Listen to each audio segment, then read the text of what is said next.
kita memulai kajian kita tentang kaifa nurabbi abna'ana. Tentu kiai kita sudah lebih berpengalaman daripada saya, ya.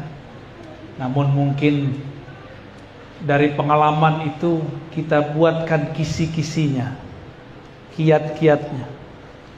Kiat ini bukan berarti saya yang mengatakan berhasil, karena selevel Nabi Adam ada anaknya yang gagal. Siapa yang gagal? Habil atau Qabil? Qabil. Kurang apa Qabil? Qabil itu anak Nabi Allah, diajarkan ilmu tentang ma'rifatul asma, tapi dia kurang menjaga rahasia. Maka Nabi Adam tetap menunggu, siapa tahu ada anak berikut lagi. Di tahun ke-400 beliau tinggal di bumi. Jadi Nabi Adam umur 400 tahun, muncul lagi anak. Jadi Ummuna Sayyidatuna Hawa umur 400 di bumi, punya anak lagi. Lahirlah seorang namanya Syith. Siapa namanya? Dulu pernah nyampe ke sini Nabi Syith. Enggak tahu ya. Kalau Nabi Syith enggak pernah sampai ke sini, orang Madura pasti bisa lihat jin. Ada yang bisa lihat jin enggak? Ada yang bisa lihat jin? Man qala ra'aitul jinna faqad ata bi buhtanin azim. Itu kalam Imam Syafi'i. Siapa yang mengatakan aku lihat jin, dia telah bohong besar. Nabi Syith itu tugasnya, beliau nabi tapi bukan rasul. Kalaupun rasul mungkin masuk ke 313. Tugasnya adalah membuat baris hijab, batas hijab antara manusia dan jin. Kalau enggak, kita ketemu jalan itu kayak mau nabrak jin. Mau masuk rumah, tahu-tahu di genteng sudah ada jin. Halo, mau nggak begitu? Jadi jangan coba-coba belajar ilmu melihat jin, repot kita. Udah ditutup oleh Nabi Syith kok dibuka lagi, ya. Jadi dulu Nabi Adam, Habil, Qabil itu masih ngeliat jin.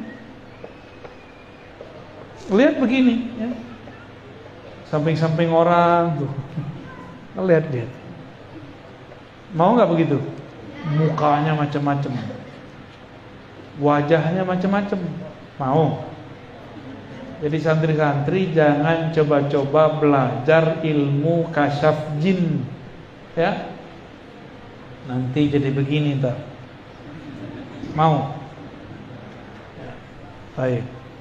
Sayyiduna Adam pun belajar mendidik anaknya, karena di waktu beliau di surga belum punya anak, baru punya anak di mana? Di bumi. Maka Sayyiduna Adam alaihissalam pun belajar, berlatih. Kalau di kitab kan gampang, tinggal dibaca. Coba punya anak sendiri, bisa sabar nggak? Ya. Kalau di kitab gampang. Al-awwal tasihun niyyah, ya kan? Itu yang pertama tuh yang mau saya sampaikan. Kiat mendidik anak supaya tidak panik. Pertama, tasihun niyyah, meluruskan niat. Anak itu jangan dianggap aset, ya ibu-ibu ya, bapak-bapak. Nanti supaya jaga saya waktu saya udah tua, gak boleh niat begitu. Nanti biar kalau saya sudah tua, dia bisa membelanjakan saya, menafkahkan saya. Ini niat tidak benar. Jadi niat punya anak bukan supaya anak balas budi.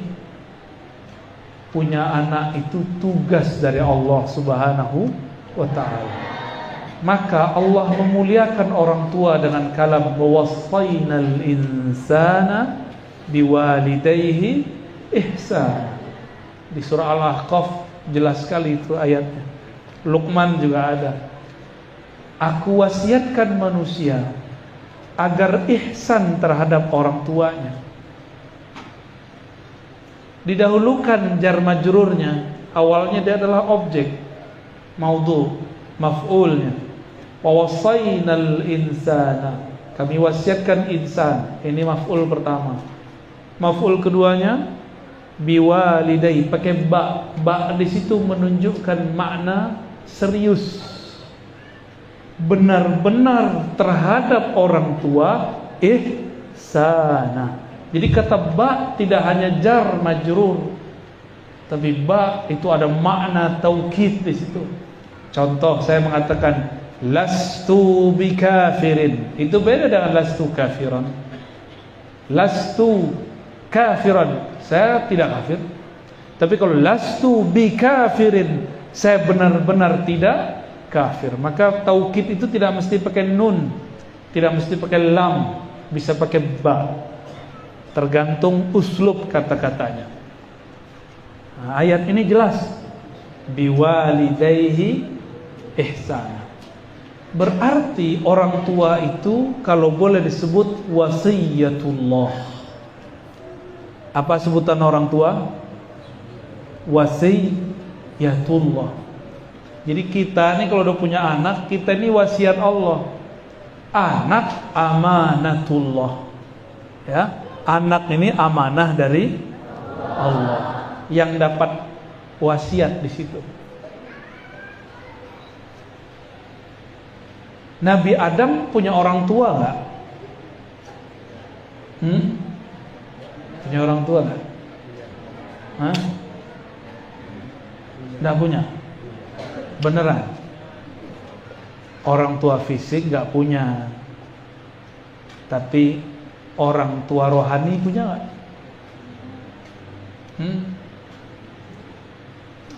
Nih kita kasih kisi-kisinya. Sayyiduna Muhammad Abul Arwah, Sayyiduna Ahmad Ummul Arwah. Itu kaidah.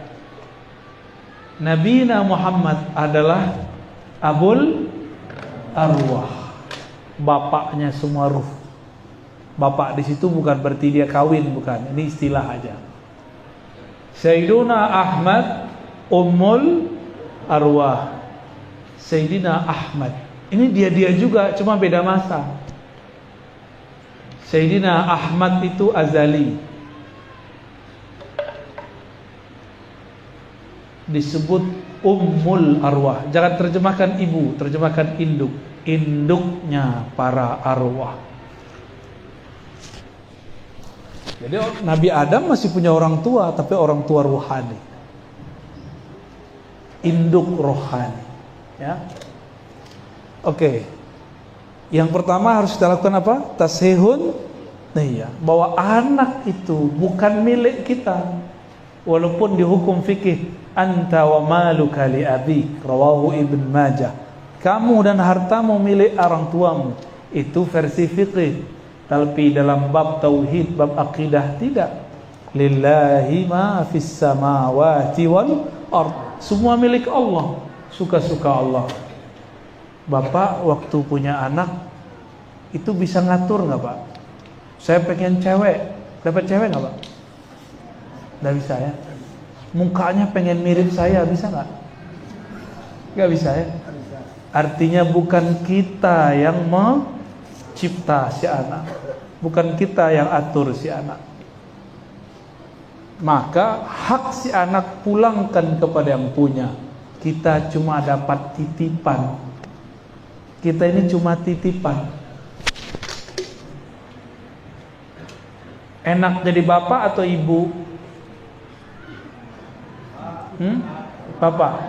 Enak jadi bapak apa ibu? Ibu.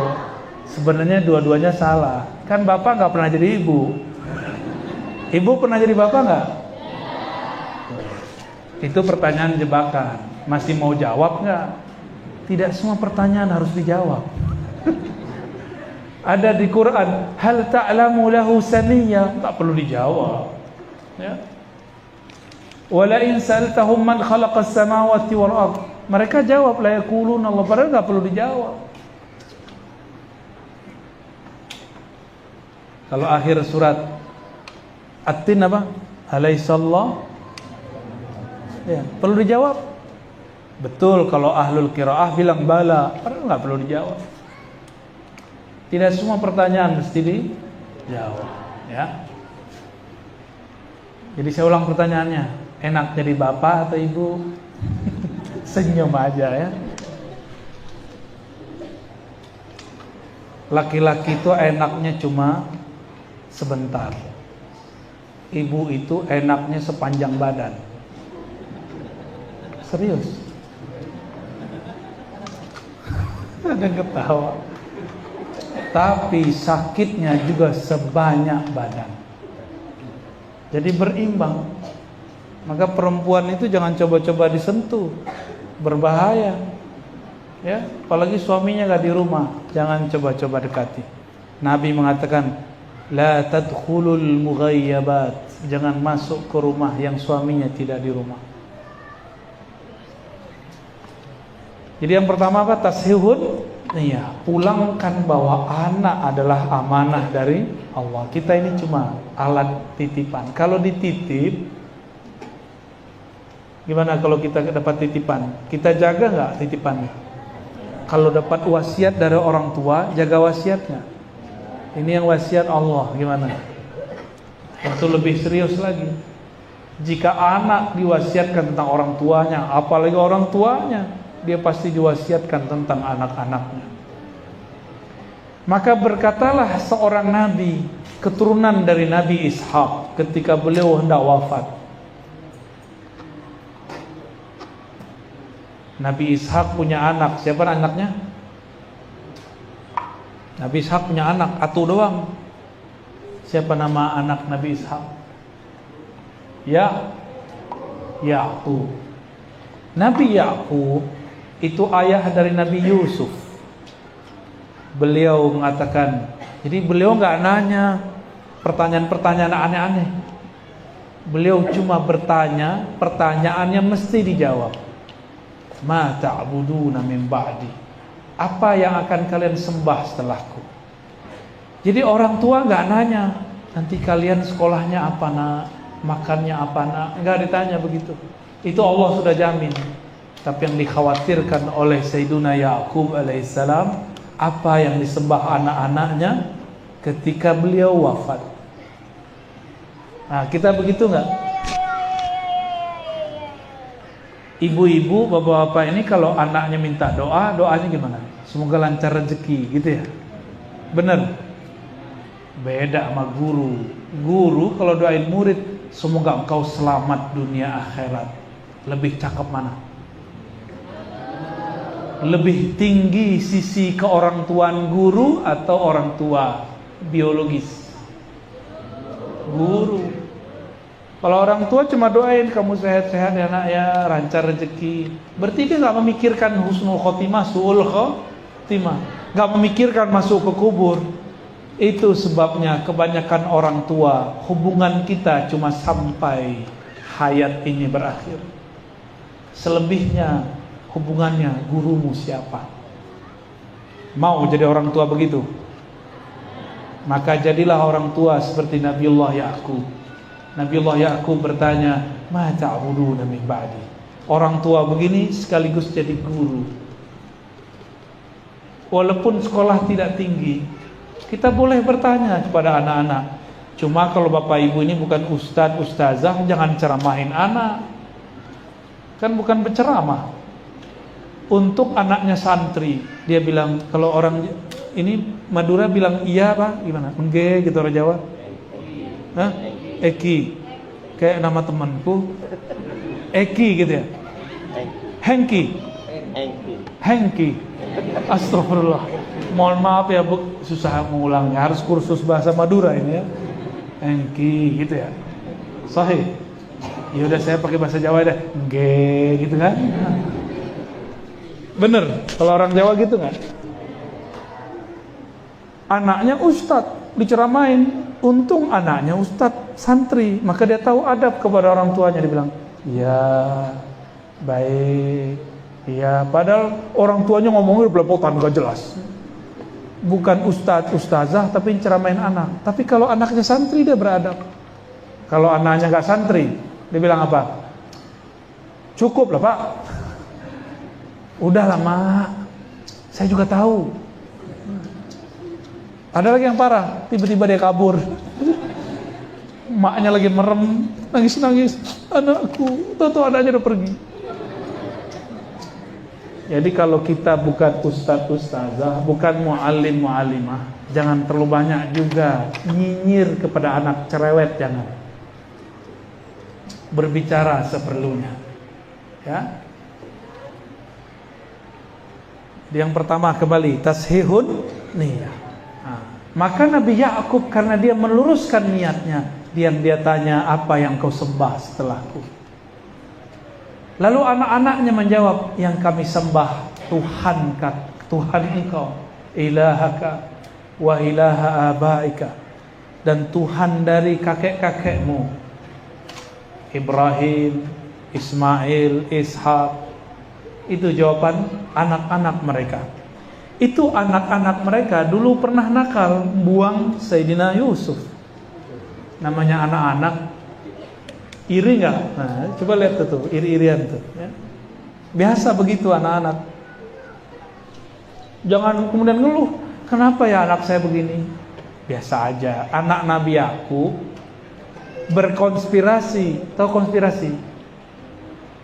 Bersiasat, berkomplotan, ingin menjerumuskan, menzolimi adiknya sendiri.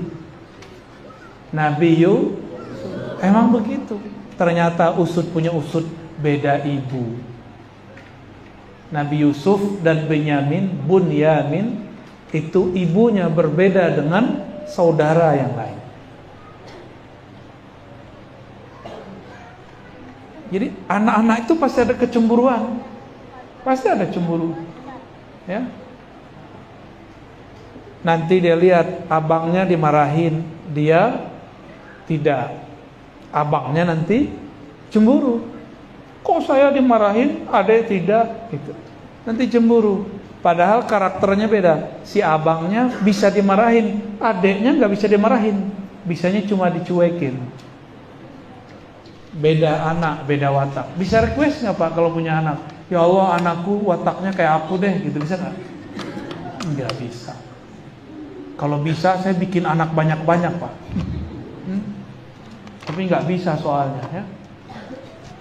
Ini tasihun niyah. Yang kedua, sebelum punya anak ini kan tumbuh di rahim seorang ibu.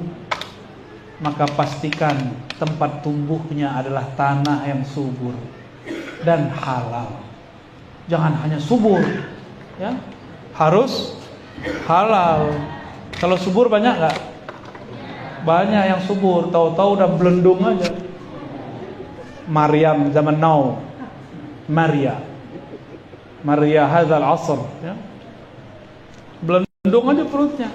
Itu kesaking suburnya. Ada orang nikah bertahun-tahun masih kempes saja, ya. Ada nggak?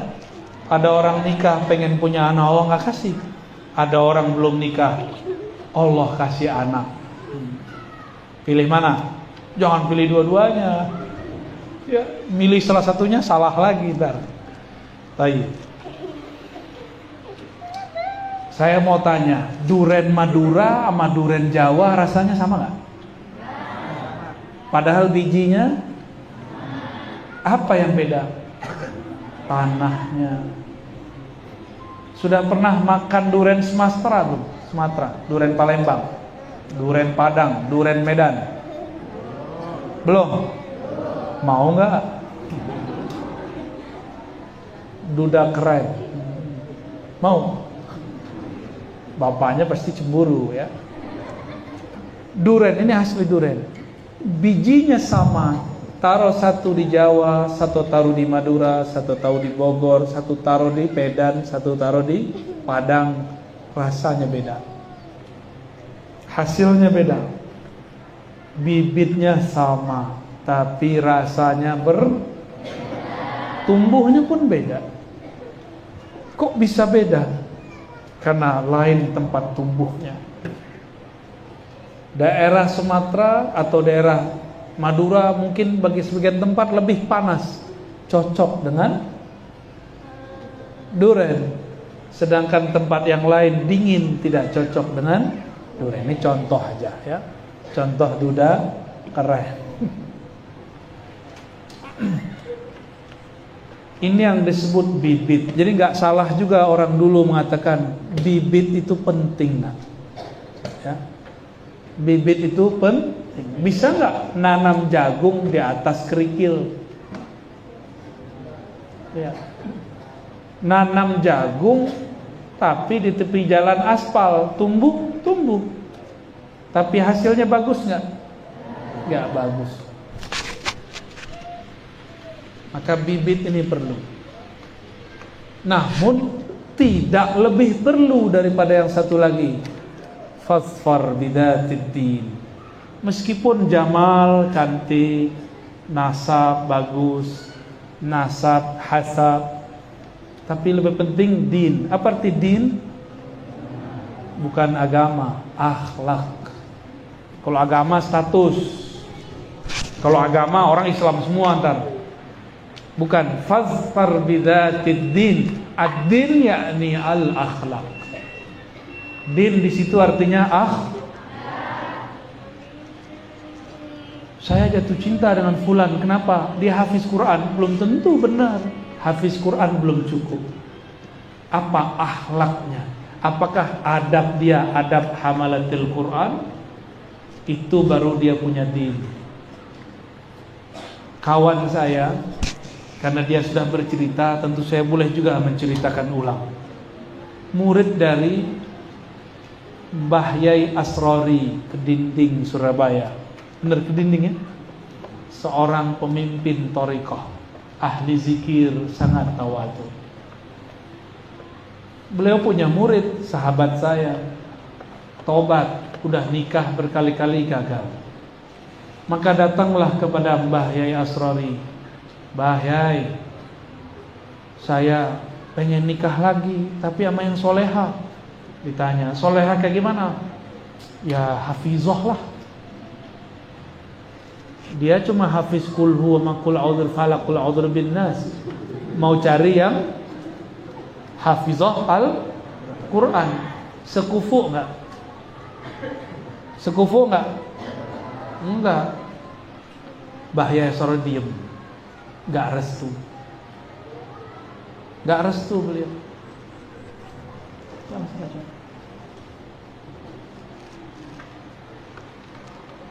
Tiba-tiba ada perempuan yang juga cantik tapi tidak hafizah, sukanya seperti perempuan anak kota, ngemol, jalan-jalan ya jalan-jalan, bisa nyetir lagi, apalagi pakai motor. Ini bisa pakai motor nggak? Nggak boleh kan? Nah, di sini khawarimul mur'ah ya, perempuan bisa naik motor. Udah mulai ada. Oh, berarti mau dekat kiamat. Orang Madura, perempuan Madura kalau sudah naik motor, berarti kiamatnya udah dekat. Bukan berarti haram, bukan. Karena Nabi berbicara, ciri-ciri kiamat sudah dekat, perempuan mengendarai kendaraan. Saudi sudah tidak haram, ini cuma ciri-ciri aja. Enggak haram kok, cuma ciri-cirinya.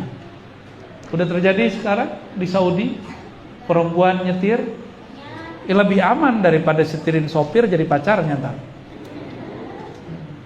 Mending nyopir sendiri. Tapi itu ciri-ciri sebelum kiamat mau dekat.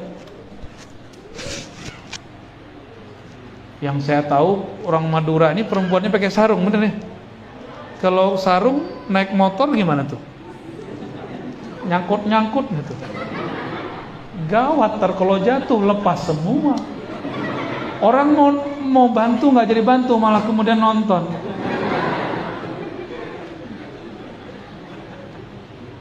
Aji mumpung.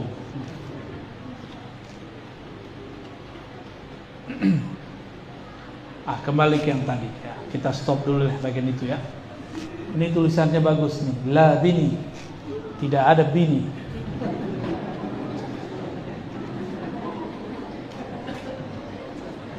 Jadi yang disebut fazfar bidatid din bukan orang status agamanya apa, tapi akhlaknya bagaimana. Maka Hadratu Syekh Mbah Yai Asrari Al-Mursyid fi Tariqah Al-Qadiriyah wa Naqsyabandiyah, beliau mengatakan, "Noh, ada perempuan hobinya sama dengan kamu, suka nge-mall." Nikah sama dia. Dia bingung. Loh, kenapa Pak Yai? Kan saya pengen perempuan yang solehah. Ternyata cowok-cowok ini gak ngerti solehah dan soleh itu artinya apa. Soleh bahasa Arab itu diartikan bukan amal taat. Soleh itu diartikan munasib. Apa arti munasib? Cocok. Kenapa di Jawa, di Madura, orang kalau mau nikah dicocokkan tanggalnya, dicocokkan namanya, benar? Itu asbab. Nanti nggak cocok, bisa ada caranya, tenang aja. Itu kan ilmu dibuat manusia.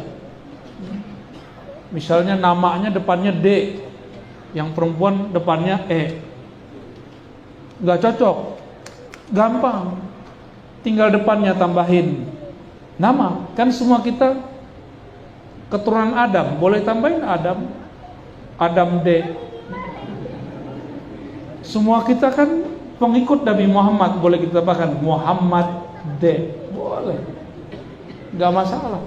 Atau semua kita hamba Allah, bukan?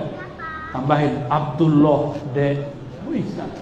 Jadi jangan saklek juga tuh yang punya ilmu hitung-hitungan pitungan ya. Di sini namanya ilmu apa? Ada namanya? Prembon. Bid'ah sekali ya. Itu bukan ilmu bid'ah, itu boleh. Itu sangat boleh, tapi tidak boleh diyakini sebagai sesuatu yang menandingi takdir Allah. Cuma asbab. Jadi yang pas fazfar bidzatiddin. Bertanyalah si murid ini. Ternyata dia seorang pengusaha, suka nge-mall, suka ngafe. Kalau dikasih istri hafizah, istrinya ngajak, "Mas, ke kuburan yuk." Loh, ngapain deh? Kuburan syirik. Loh, ke kuburan kok syirik? Debat lagi, cerai lagi. Istrinya hafizah, dianya suka ngafe. Istrinya bilang, "Mas, aku lagi takrir." Si masih bilang, "Aku belum dapat jatah." Padahal dikasih juga kalau minta ya.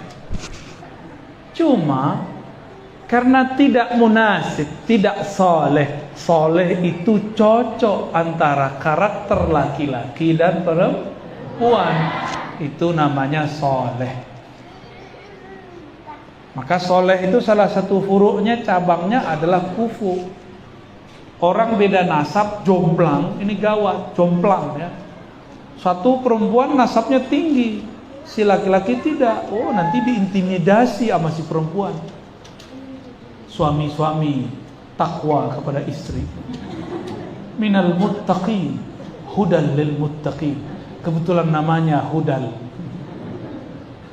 Nama istrinya Roiba. Baik. Jadi yang disebut soleh apa? Cocok. Jangan sampai yang hafiz mintanya Tapi kalau hafiz boleh yang minta selain hafizah. Wah, ini enaknya. Jangankan itu, seorang muslim boleh menikah dengan ahlul kitab karena dia pemimpin keluarga. Dia bisa membimbing. Itu baru enak jadi laki-laki ya. Yang paling enak tuh jadi laki-laki Madura. Bisa ziyadah biduni iznin. Enggak juga. Golok nanti keluar di rumah ya. Keluar doang untuk motong bawang. Baik. Dan yang berikut yang penting adalah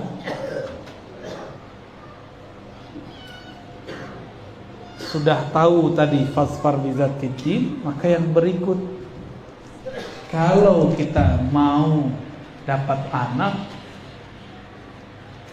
harus menggunakan adab-adab Nabi Sallallahu Alaihi Wasallam. Nabi itu kalau anaknya yang bernama Qasim besar, itu agak sedikit lincah itu. Kalau bahasa anak orang sekarang apa? Anak yang aktif itu hiperaktif lah, nggak bisa diatur. Itu Qasim. Kecilnya tuh lincah. Namun karena takdir Nabi Yuna Muhammad sallallahu alaihi wasallam, maka Muhammadun aba ahadin min rijalikum, maka anaknya diambil. Jadi Nabi ini punya anak yang aktif. Enggak ada di Qasim, ada di anak Sayyidatuna Fatimah, Sayyiduna Al-Hasan, Sayyiduna Al-Husain. Ketika Nabi sedang khutbah, ini khutbah bukan ceramah, anaknya naik ke mimbar. Anaknya bergayutan di kaki Rasulullah. Akhirnya Nabi turun dari mimbar, gendong anaknya, lanjutkan khutbah. Sayyiduna Al-Hasan, Sayyiduna Al-Husain. Tapi saya heran kok di kitab fikih ini tidak dibahas. Kok di kitab fikih ini tidak dibahas? Seharusnya ada pembahasan itu di kitab fikih. Ya. Apakah kalau turun seorang khatib batal khutbahnya? Kan gak ada kan pembahasan begitu? Malah kalau tangan gerak-gerak, ustadz-ustadznya pada ngulang sholat, kan sombong amat itu. Cuma gerak-gerak tangan dia dianggap batal. Itu cuma makruh, bukan batal. Jangan terlalu sombong dengan fikih kita yang saklek itu. Ya, biasa-biasa aja. Fikih itu ciri-ciri orang faqih, ya'lamul khilaf. Dia mengerti perbedaan. Semakin orang paham fikih, semakin dia toleran. Semakin orang jahil dengan fikih, saklek, dia gampang menyalah-nyalahkan orang. Beda dikit pulang sholat, beda dikit pulang zuhur. Ada yang begitu nggak? Saklek. Banyak orang begitu hari ini. Belajar kitab kuning bukannya tambah putih otaknya, tambah kuning otaknya. Ini prihatin juga saya melihat fenomena santri, tapi kok tambah saklek. Ya. Kembali ke yang tadi.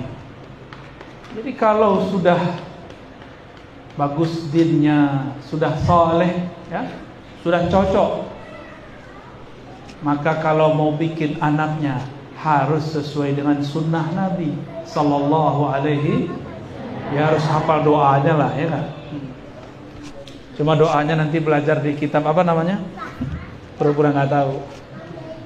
Saya malu nyebut nama kitabnya. Gak cukup itu teori. Itu teori. Itu gak mesti juga seperti di kitab. Yang penting kan sudah halal. Itu cuma anjuran. Gak begitu juga boleh, ya. Kalau anak sudah muncul di perut, ternyata inilah awal mulai memasukkan karakter pertama buat anak. Ini anak saya 2. Ini saya belum berarti berhasil ya didik anak. Ini pasti proses. Tapi karakternya beda tergantung apa yang saya lakukan waktu ibunya hamil. Yang pertama, ibunya suka zikir khafi untuk menenangkan si anak. Lincah ini. Aslinya dia jalan-jalan terus ini. Yang gede.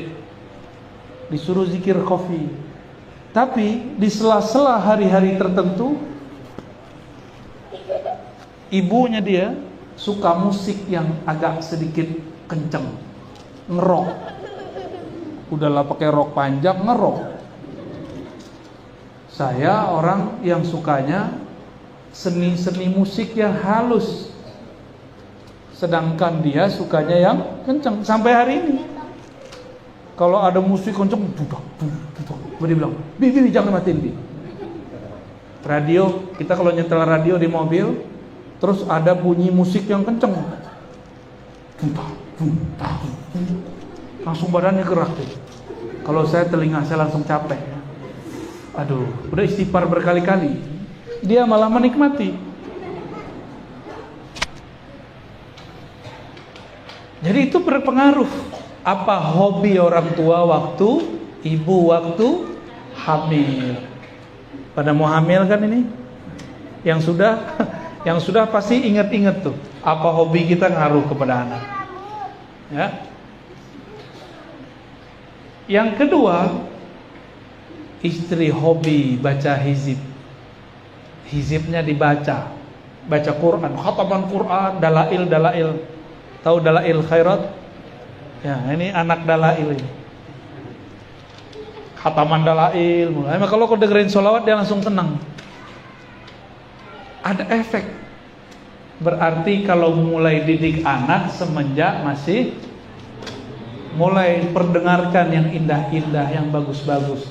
Saya nanya kepada dokter-dokter psikolog yang belajar dengan ilmu barat, dan mereka mengakui ada namanya healing, terapi healing untuk menenangkan bayi, untuk memasukkan memori kenangan kepada bayi bisa lewat musik, karena orang barat senangnya musik.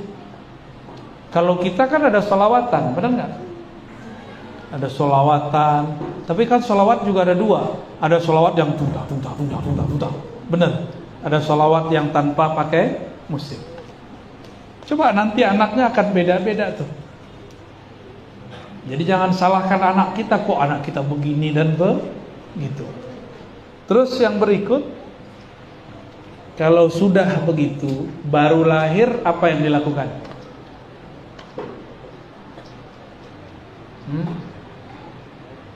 Diapain baru lahir? Diajak tarung. Wih, jagoan. Emang anak kambing bisa langsung berdiri? Yang bisa langsung berdiri anak apa? Anak kambing, anak kucing bisa langsung berdiri ya. Walaupun goyang-goyang. Saya nyaksiin kambing saya dulu lahir. Dulu saya juga anak yang suka merawat kambing. Dan juga dulu senang sama anjing. Dulu senang karena di kampung saya orang suka berburu. Kita nggak suka burunya, suka yang dijadiin buruan. Tuh anjing tuh, sama kemana-mana. Suka bawa anjing dulu. Kita jaksin anjing lahir, kucing lahir, itu langsung bisa berdiri. Ini waktu lahir langsung bisa berdiri nggak? Oh jangan-jangan Ustadz Badrul Tamam bisa langsung berdiri kali? Enggak. Hah? Ada yang bisa langsung berdiri. Ini ada yang santri. Dulu waktu lahir ingat gak? Ada yang ingat gak waktu lahir? Gak ada yang ingat. Jangankan kalian, Pak Kiai juga gak ingat. Dulu waktu nendang-nendang ibunya di perut, ingat gak? Ingat? Gak ada yang ingat. Saya juga gak ingat. Dulu waktu kalian minum air ketuban ibu, ingat gak? Gak ada yang ingat kan? Sama, kita gak ada yang ingat. Memori ini sangat pendek, tapi dia pasti tersimpan. Karena tubuh kita ini setiap selnya bisa menyimpan kenangan. Di hidung ada kenangan, contoh. Kayaknya yang pernah ke Jakarta deh. Ustadz Ali pernah jatuh cinta perempuan kan di Jakarta? Ya, pernah ya? Atau senang aja. Dia ada parfum khusus nggak dia? Nggak suka parfum. Ketahuan hidungnya, hidung Korea. Kata Ibnu Qayyim dalam kitab Raudhatul Muhibbin, kitab ini aman dibaca. Hidung itu punya memori terhadap aroma bau. Bau ketek. Wah, ketek dia nih. Bau apa lagi? Bau parfum. Bau parfum itu bisa membuat orang melayang kemana-mana. Nah, yang pernah dulu punya hubungan dengan seseorang, pasti kalau dekat-dekat sama dia, entah bau ketek, entah bau apa itu semerbak baunya akan tertanam di sini, nggak akan hilang. Udah 5 tahun, Tiba-tiba ada orang lewat, parfumnya sama. Ingatan kita bukan orang itu, tapi kepada orang yang dulu kita pernah bertemu. Hidung ini punya kenangan. Jadi cara mengingat tidak hanya otak. Nah, ini tips belajar cepat. Belajar menghafal tanpa perlu pakai otak. Gimana caranya? Menghafal dengan semua tubuh kita. Gimana caranya? Orang itu akan menyerahkan dirinya kalau sudah senang dan cinta. Cintai guru, maka semua gerak guru akan tersimpan di tubuh kita. Ya, yang belum cinta sama gurunya, susah. Susah hafalnya, susah ntar. Apalagi gurunya galak.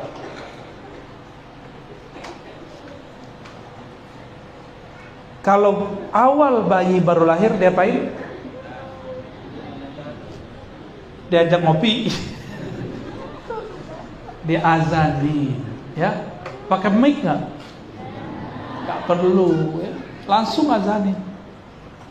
Ini adalah penanaman tauhid pertama. Tapi kata kawan di luar sana, mungkin di sini nggak ada orang-orang ngomong begitu, karena di sini nggak ada kan selain aswaja, bener. Ahlus sunnah wal jamaah tok 1001%, bener ya. Ini ajaibnya orang Madura ya. Gak ada Wahabi, gak ada Salafi, Muhammadiyahnya gak ada ya. Hebat orang Madura. Kata kelompok sebelah, nanti kalau yang sudah nyantri di luar paham. Kalau sekarang kan tinggal buka YouTube. Bener. Ada ustadz ngomong, mengazankan bayi baru lahir bid'ah. Kenapa bid'ah? Hadis dhaif. Tahu hadis dhaif? Hadisnya lemah. Siapa yang melemahkan? Oh, imam dia. Saya nggak usah sebut namanya. Ntar jadi pergunjingan ya. Ternyata kita cek, dibuka periwayat kitab ini, namanya Imam Tirmizi. Siapa nama imamnya? Orang Madura nyebutnya Turmuzi atau Tirmizi? Ada yang nyebut Turmuzi?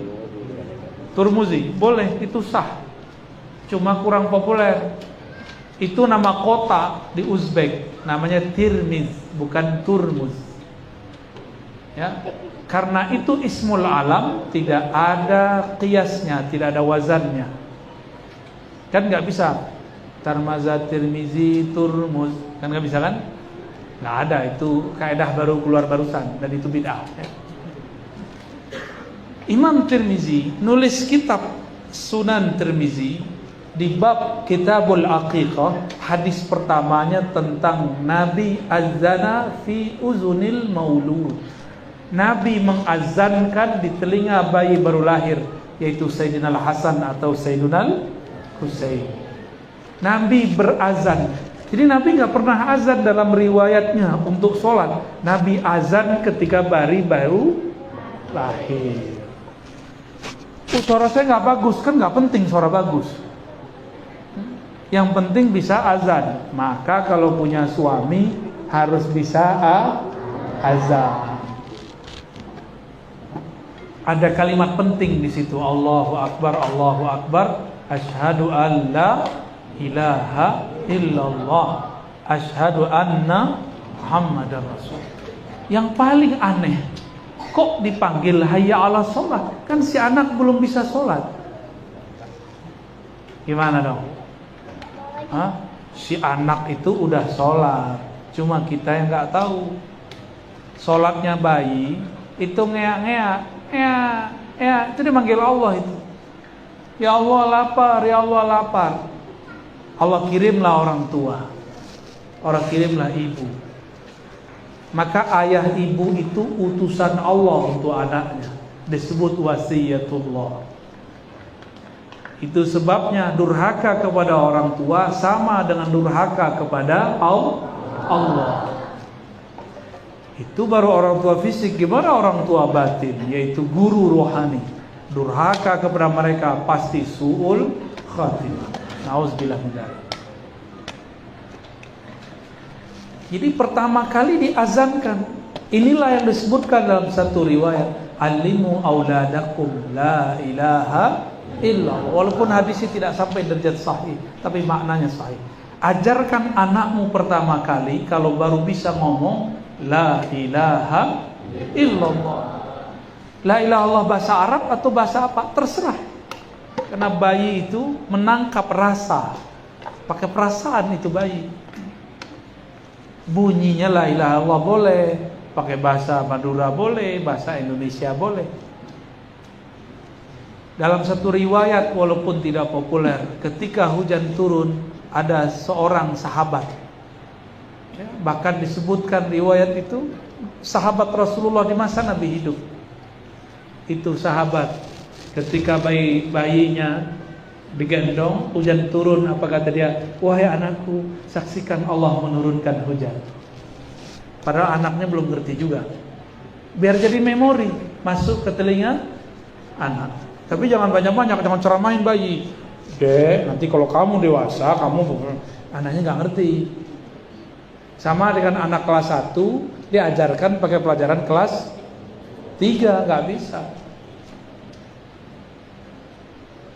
Dan yang terakhir, al-mar'u ala dini khalilih. Seseorang itu dinnya, akhlaknya tergantung khalilnya, temannya, lingkungannya, pesantrennya, sekolahnya, kampungnya, kawannya. Maka kalau anak kita mulai dewasa, mulai gede-gede, pilihkan bagi anak komunitas, tempat ngumpul, tempat main, tempat belajar, orang-orang yang baik. Kalau anak sudah kenal enak asiknya berteman, maka ajaran orang tua cuma 30% masuk, 70%-nya ajaran kawan. 70%-nya ajaran kawan. Kalau masih kecil anak ikut kita, tapi kalau anak sudah mulai kenal kawannya, dia ikut kawannya lebih banyak daripada orang tua, gengsi ikut orang tua. Maka ini yang paling penting, itu kiat paling inti. Al-mar'u ala dini khalilih. Seseorang berdasarkan akhlak dari komunitasnya, temannya. Beruntunglah santri-santri ini punya kawan orang pesantren. Beruntunglah orang-orang di Madura, kebanyakan kampung di Madura ada pesantren. Ya, beruntung. Mau di mana aja orang zikiran, tahlilan, baca kitab, sholawatan, nikmatnya bukan main. Tapi itu berbanding kuat, terbalik dengan karakter orang Madura yang sangat luar biasa. Jadi betul-betul Allah kasih hadiah. Ini karakternya dikasih hadiah yang besar. Begitulah di setiap tempat dan masa. Maka Bapak Ibu adinda para santri, kita bersyukur pesantren itu sebenarnya mewah. Kalau di kota orang mau kursus bahasa Inggris bayar, mau belajar bahasa Arab bayar, mau belajar bahasa Indonesia aja bayar, mau belajar matematika bayar, mau belajar nahwu sorof kursus berjilid-jilid nggak bisa-bisa juga. Kalau di pesantren gajinya guru syukron, ya nggak? Bahasa Maduranya apa? Sekalako. Sekalako gitu ya. Syukron. Paling-paling kalau ada berkatan isinya 5.000. Ya salam. Itu ustadz ngajar nahwu sorof, ngajar tahfiz, ngajar akidah, ngajar semua. Itu ilmu mewah di Jakarta. Maka nih 2 ustadz ini kalau udah kenal duit di Jakarta malas pulang. Tapi ada lagi yang mereka temui. Kalau mereka ketemu waliullah pasti gak mau pulang juga. Saya gak tahu nih mereka yang mana nih ya. Ketemu wali apa ketemu fulus nih. Mirip-mirip. Tapi saya yakin mereka ketemu waliullah ya. Orang kalau udah tahu cara mudah di Jakarta, itu ilmu yang di sini berserakan di sana jadi mutiara. Maka saya takjub dan sangat salut, angkat topi kalau bahasa orang luar. kepada kiai-kiai, guru-guru yang cuma digaji dengan apa? Psikologa. Aduh, susah sekali ya. Syukron, udah gitu aja ya. Cuma pakai TKS, terima kasih. Tapi mereka diberkahi oleh Allah. Coba lihat para kiai, para gus, Allah berkahi mereka. Allah berkahi karena mereka mau didik orang. Ternyata dulu, ini hiburan untuk saya dan para guru. Dulu Nabi pernah berpesan kepada Abu Sa'id Al-Khudri, wahai Abu Sa'id, nanti akan banyak orang-orang dari luar Madinah datang belajar kepada engkau, kepada kalian murid-muridku, wahai para sahabat. Abu Sa'id, ingat-ingat itu, benar, Rasulullah wafat tidak lama, tiba-tiba banyak orang datang berkumpul di masjid mencari Abu Sa'id Al-Khudri. Apa yang kemudian dikatakan Abu Sa'id? Abu Sa'id kata sambutan, marhaban biwasiyati Rasulillah, selamat datang wahai wasiat para rasul. Jadi santri itu wasiat Rasul. Berarti yang dapat wasiat siapa? Guru. Kalau yang dapat wasiat guru ini meyakini ini wasiat Rasulullah, dijamin gak hidupnya? Dijamin hidupnya. Allah yang jamin langsung. Maka insya Allah kalau orang jadi muallim yang ikhlas, hatinya tidak pernah miskin, walaupun orang melihatnya miskin, ya. Karena jadi ustadz itu ribet, beli mobil baru dikira sedekah. Apalagi kalau ikut partai. Wah, depan bagi-bagi nih ya. Ribet, padahal itu hasil tabungan dia misalnya. Jadi ustadz itu jangan terlalu mencolok juga, langsung beli mobil bagus, jangan ya. Bagusnya yang standar, yang cocok dengan keadaan dia. Walaupun kita sanggup beli banyak, kecuali ada orang datang ngasih. Rezeki tidak boleh ditolak ya. Boleh gak nolak rezeki? Ada gak doa tolak rezeki? Yang ada tolak bala. Waqina syarrama, gak ada. Waqina ma razaqta, gak ada. Itu salah doa itu orang. Mursyidnya sepertinya iblis ya. Baik. Yang paling penting tadi apa? Al-mar'u ala dini khalil. Ustadz itu kalau gak ngumpul sama orang ikhlas, sama. Ustadz itu juga ada gap-gapnya, ada kelompok-kelompoknya. Ada ustadz ngartis. Dia bukan artis, gayanya doang. Kalau artis ditarif nggak? Tarif. Tuh, kalau udah mulai narif-narif, itu udah ngartis namanya. Itu pantangan para kiai ya, bener nggak Pak Kiai? Pantangan kiai. Namanya manusia, mau kiai, mau ustadz, mau wali, senang dikasih duit. Apalagi duitnya akeh banyak, bener nggak? Seneng. Kalau bisa di atas honornya artis. Tapi nggak boleh ngomong, nggak boleh bilang saya ngajar sekian, bayar sekian, nggak boleh, itu haram hukumnya. Kalau kecuali ngobatin orang, obat, ya. Kalau ngobat ngeruqyah boleh pakai tarif. Padahal lebih mulia jadi guru daripada ruqyah. Karena saking mulianya tidak boleh pasang tarif, karena dia mulia tak ternilai. Nggak ada cara untuk menilainya. Semoga guru-guru kita dijaga keikhlasan oleh Allah.